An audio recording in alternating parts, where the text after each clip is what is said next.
Hello, welcome back to Tactical Tuesday with Johnny Tiger on June 28th. Is it 28th? No, actually, June 29th, 2021. I'm already messing up and we just started the video.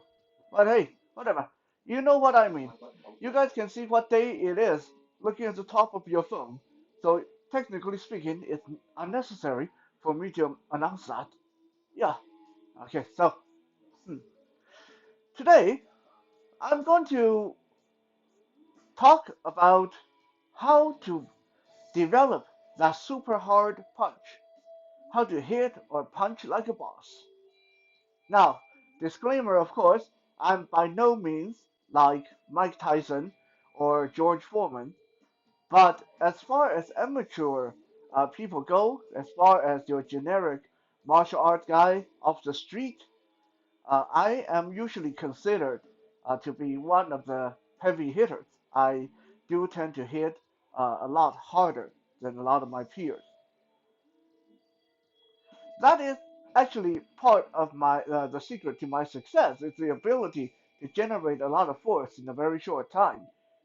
Because being a blind martial artist means I don't have a lot of time to dance around and try to trade punches.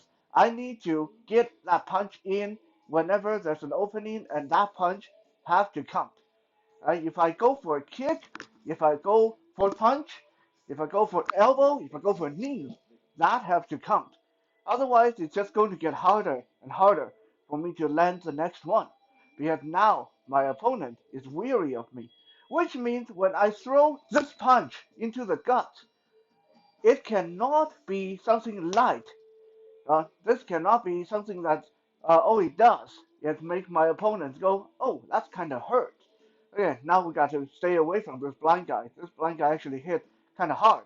Right? It can't be something like that. When I go for that gut shot, it has to be boom right in there. My opponent have to go at least go oh bend over, right? That have to give me at least 2 seconds of opportunity to grab them or take them down or add another punch to it. That is why I developed, relatively speaking, pretty respectable uh, striking force for myself.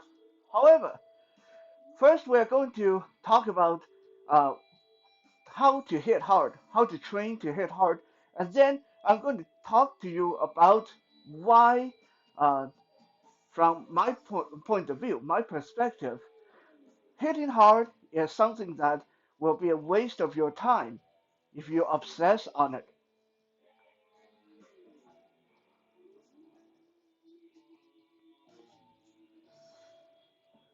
Now, if I think that it's a waste of time, why do I want to teach it? Why do I bother teaching it? That is a good question. Well, because not everything is not worth learning. I think knowledge is knowledge. Knowing how to do something is never bad for you unless you misuse it. And in the end, it is your training, it is your martial art, it is your self-defense. I'm here to tell you, okay, if you want to learn how to hit hard, this is how you do it. I personally think that if you spend too much time on it, I think if you obsess on it, then it will be a waste of your effort, a waste of your time.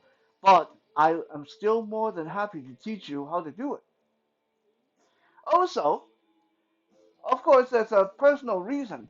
Because if I just stand here, if I start the video, I say, don't worry about hitting hard, it's pointless, it's nonsense, and blah, blah, blah.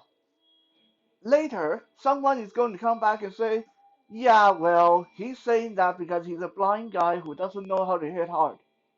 Okay, so I'm going to teach you how to hit hard and then tell you why you shouldn't obsess on it.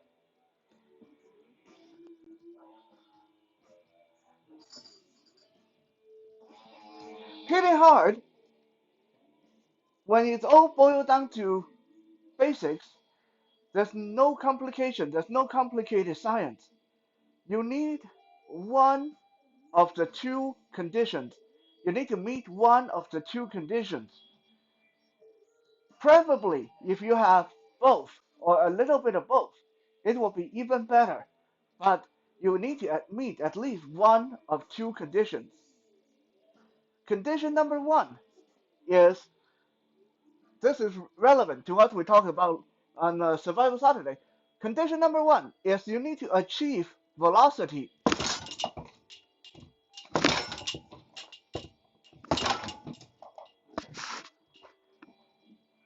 Velocity means speed, momentum, weight.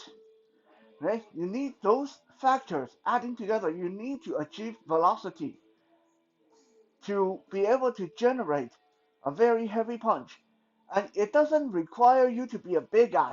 It doesn't require you to be a muscular guy. Let me tell you guys about one of the most amazing animals in this world. And by the way, if you want to verify, feel free to look up YouTube videos and Wikipedia entries. I'm not BSing you. One of the most amazing animals in this world is called a mantis shrimp.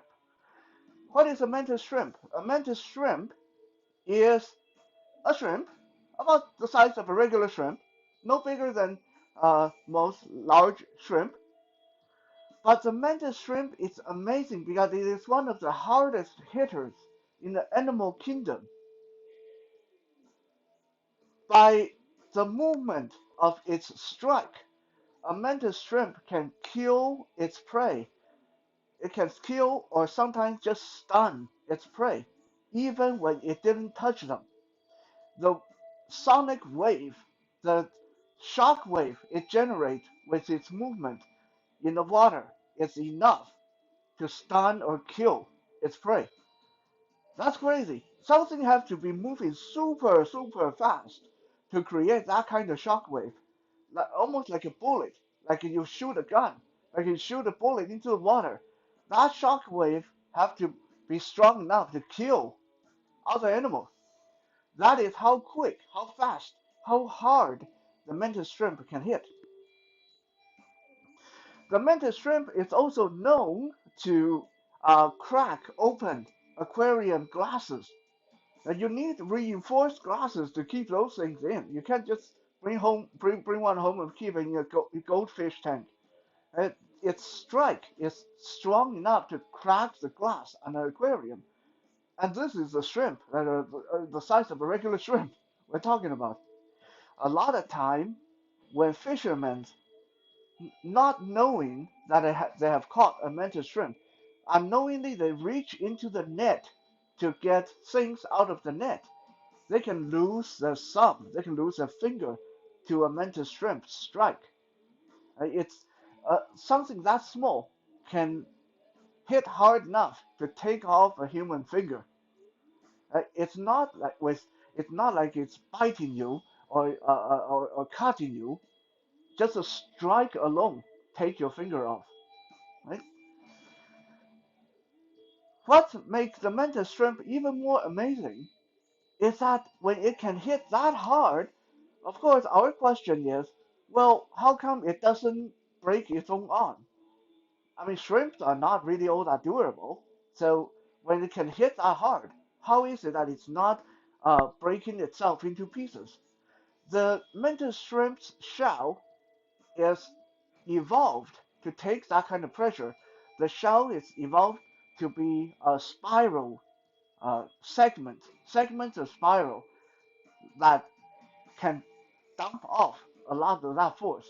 By the way, the mantis shrimp shell is so amazing that it's being studied by several branches of the military to be used as body armor.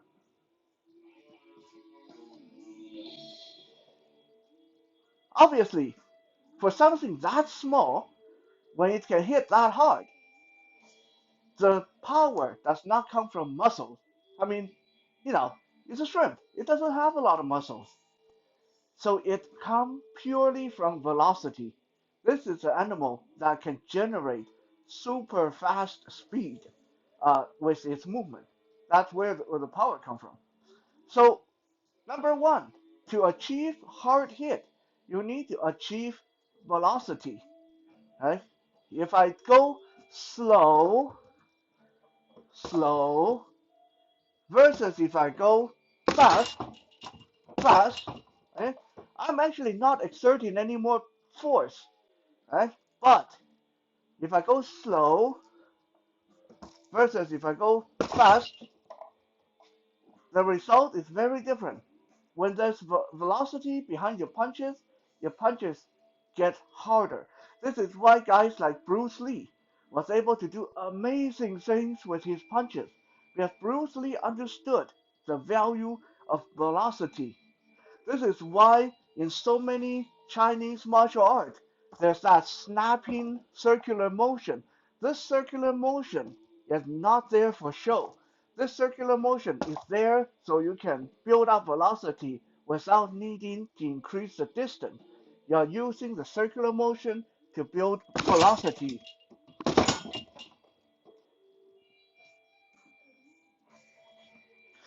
Number two, the second thing you need to accomplish hard punches is alignment.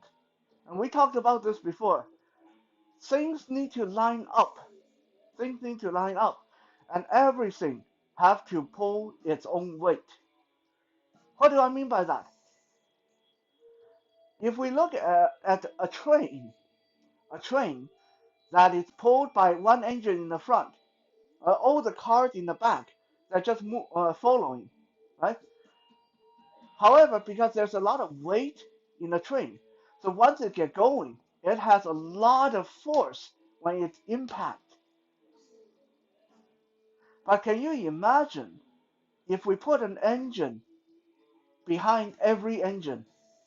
So rather than one engine in the front pulling a bunch of cars, what if every one of those cars has its own engine? This train would be totally unstoppable. Human body is the same way. This is why sometimes people make the mistake of thinking if someone had big forearm, if someone had big bicep, if someone had big chest, they will hit hard. No, a lot of power lifter, and this is no insult to my power lifter friends or bodybuilder friends. Right? You guys have amazing things that you're doing. But a lot of power lifters and bodybuilders simply do not hit nearly as hard as they look. Why? Because your bicep got nothing to do with you throwing that punch. When you throw that punch, your bicep is hardly ever activated. Your bicep is there for you to do lifting, curling kind of movement. Right? So very rarely will you be using your bicep in a fight. Your forearm is only really good for stability and grip. So when you throw that punch, it doesn't matter if you bunch up your forearm muscle or you relax your forearm muscle, it will not affect the power of your punch.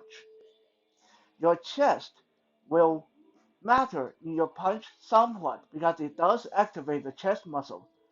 However, big chest alone is just like that engine in front of the train. If you just rely on your chest to swing your punches, it's not going to be enough. You're going to run out of power. To develop a perfect strong punch, we need to understand the alignment. The alignment is between the ground and the target. The ground and the target, which means my optimum of alignment is something like me leaning forward slightly and pow into the opponent. Pow into the opponent. If you watch, if you watch me when I connect with my punch, my body is almost a straight line from my fist, from the target down to the ground. It's a diagonal. It's a straight line that leans diagonally, but it's still a straight line. That is the optimum alignment. Okay, my ankle push against my foot, my knee push against my shin, my hip push against my thigh, my core pushed against my hip, my my lateral muscle push against my core, my shoulder, push against my lateral muscles, my upper arm, push against my shoulder, and then connect to forearm, and then wrist, and then fist. Every part, every body part have to do their job, have to line up. Okay, so I can hit super hard when I have a perfect alignment. If I swing with that same power, but if I throw off my alignment a little bit by striking upward, what happened? The target barely moved, and I end up losing my balance. Right? So having alignment, having muscles, joints that do their part to pull the weight as multiple engines powering your body is very important. So don't focus on just that bench press. Don't focus on that bicep curl. If you want to develop that super strong punch, work on lining things up, lining things up, lining things up, and work on developing all the muscles you need on that line, aka your calves, your ankle, very important, your thighs, very important, your hip, your core, your lats, your shoulder. All these are major engines that are going to help you power that punch. Okay? Don't work on the bicep. That doesn't do anything during the punch. Your big forearm, that doesn't do anything during the punch, right? Your tricep doesn't do hardly anything during the punch. It has a little part to play because you are extending your arm, but it doesn't really do that much. A tricep alone doesn't have that much power. So when we're working on how to hit hard, it's either come down to momentum, generating momentum by, well, having enough distance between you and target, because there's more distance, so by the time your punch reach the target, it will have the velocity of momentum. Or we generate momentum by learning that circular striking motion, a circular motion which will allow you to generate momentum even from ground zero, point zero, from point zero. Okay? Or we just work on toughening up our alignment, working on everything on this production supply line. Right? Think of it like a supply chain. It has to be all working together. Okay? Everything have to line up, everything have to pull their own weight. Their own weight. Their own weight.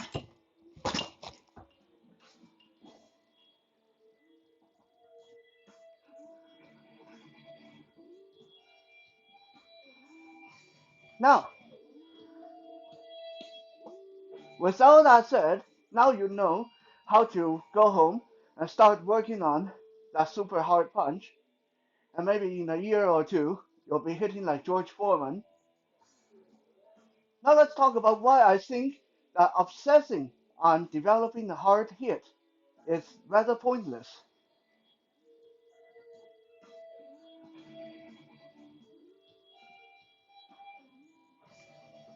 Number one, it takes away from you learning what you should be learning. It takes away from learning real combat. What do I mean by that? Because if you look at people who use a sword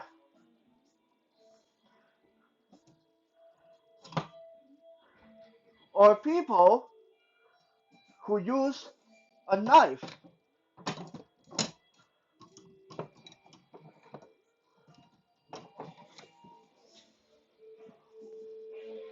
or people who use sticks,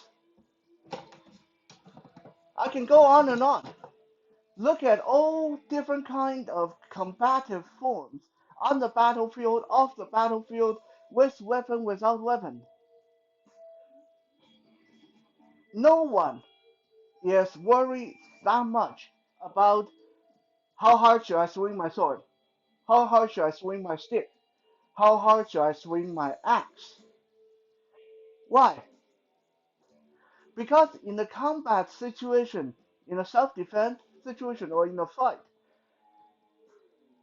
knowing when to hit, where to hit, is way more important than being able to output 100 pound, 1,000 pound of pressure with each hit.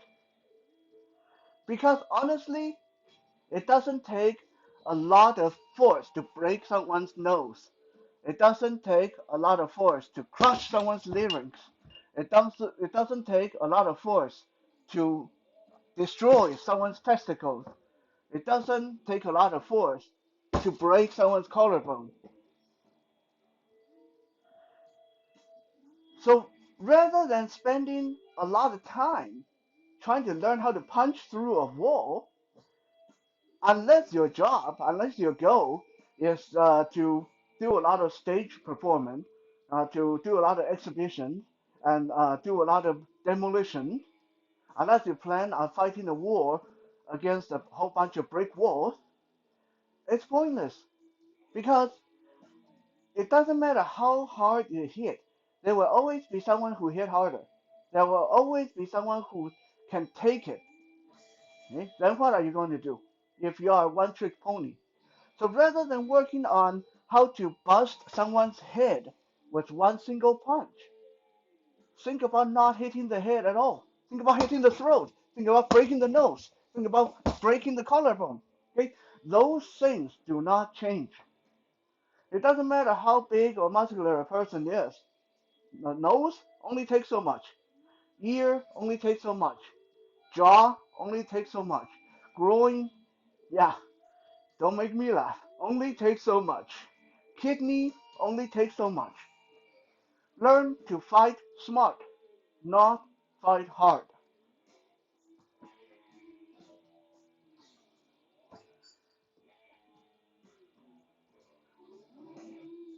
Second, it gives you a false sense of superiority. What do I mean by that? A lot of people who can hit super hard end up achieving a huge ego, carrying a huge ego on their shoulder. I can hit really, really hard. See how I can demolish the whole row of bricks over there with one single punch. But if you look at any kind of combat sports, any kind of combat personnel, no top tier is ever someone who can hit the hardest. Judo tournament, it's never about who can pick up the heaviest guy and throw them. Brazilian Jiu-Jitsu tournament is not about who can snap the most people's kneecap or who can do the armbar the hardest. Okay? Boxing, well, let's look at Muhammad Ali versus George Foreman. George Foreman hit like twice or three times harder than Muhammad Ali. Muhammad Ali still beat him. Boxing is never about who can hit the hardest. UFC is never about who can strike the hardest. Kickboxing, Muay Thai kickboxing, never about who can kick the hardest. Having the attribute, having the ability to hit hard, definitely work towards your advantage, but only up to a certain point. Any more than that is a waste of time. Okay, it's like it's like a knife, right?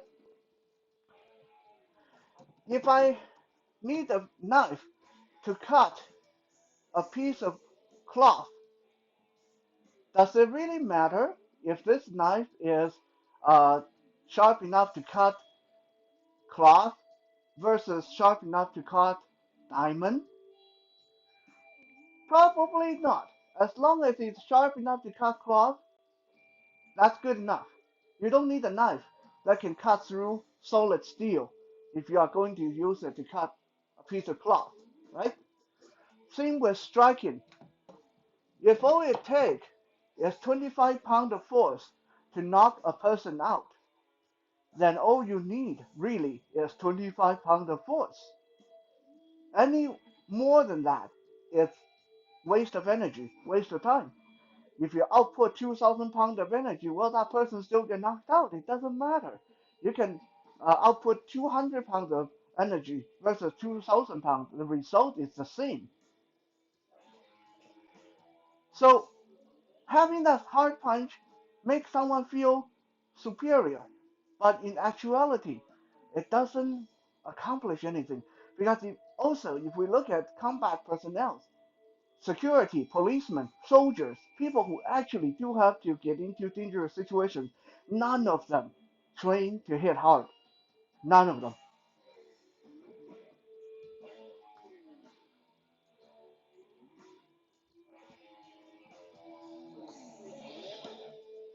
Last but not least, it gives you a false sense of safety and security.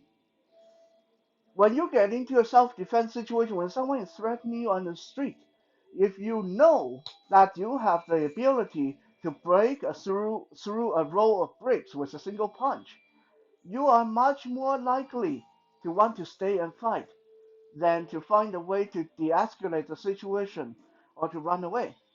Which means, yes, you get into that fight, you knock the person down with one punch, and then next thing you know, the person come back up with a knife in their hand, and you end up in the morgue or hospital. Right? This actually happened when I was a teenager. This happened in Taiwan. Right? Very sad, very gruesome case where a boxer, a guy who came back from studying abroad. He came back from the U.S., came back to Taiwan with his fiancee, and him and his fiancee they were vacationing on the beach and just keeping to themselves. Now this guy was young, good-looking, very accomplished in school, and he was a very accomplished boxer because when he was studying in the U.S he was doing a lot of recreational boxing. And he was fit, he was smart, he was good. While they were vacationing and being romantic on the beach, they encountered uh, a bunch of local hoodlums who, seeing the fiancee being a very beautiful girl, trying to molest them or harass them, shall we say, and the boyfriend, the boxer, decided to take the matter into his own hand because he was bigger than all these guys and he was very confident in how hard he could hit. He was confident in how good he could fight. So he stood his ground and knocked one of them down and knocked another one of them down and didn't see the third guy coming up behind him with a knife. He never made it off that beach alive. And like I said, we don't want to dwell too much on the gruesome details, but the guy ended up getting killed. His fiance ended up getting killed, and his boxing, his super hard punches, his big muscles didn't do him a single bit of good in that case. Right? Would it been better if he chose to run instead? Probably.